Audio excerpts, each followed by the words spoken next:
भाई मैंने जय जगन्नाथ। आज देखिए द्विघात समीकरण नेक्स्ट क्वेश्चन। ये गोटे इक्वेशन आमको दि जाइए के x square minus 10x plus के इक्वल टू 0। प्रश्नटी कौन ना समीकरण गोटे मूल एक युक्त 3 हेल्ले अन्य मूलटी केते यही टाइप क्वेश्चन जब आसीगला ताने बिना पेन एंड पेपर रे भी सॉल्व हो पार।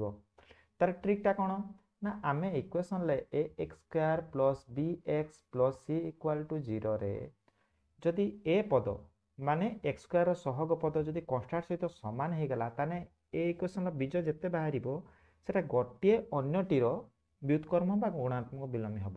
मनकर गोटे बीज ये बाहर 2 ताले आ गोटे एक विभक्त 2 हम। जदि गोटे बीज बाहर एक विभक्त 5 ताले अन्यटीर 5 हम। तो सही हिसाब रो आमर देखंतु एठी कोन अछि ना एक्स स्क्वायर सहग होछु के एवं कांस्टेंट पदर भी कोन देइछि के ताले के आउ के समान हे गला सेति पई गोटे मूल कहिछि एक विभक्त 3 माने अन्य मूलटी होबो 3। एटा होछु आंसर। नेक्स्ट क्वेश्चन देखिबा। एठी कोन कहला ना 4x square minus 2x plus के माइनस 4 इक्वल टू 0।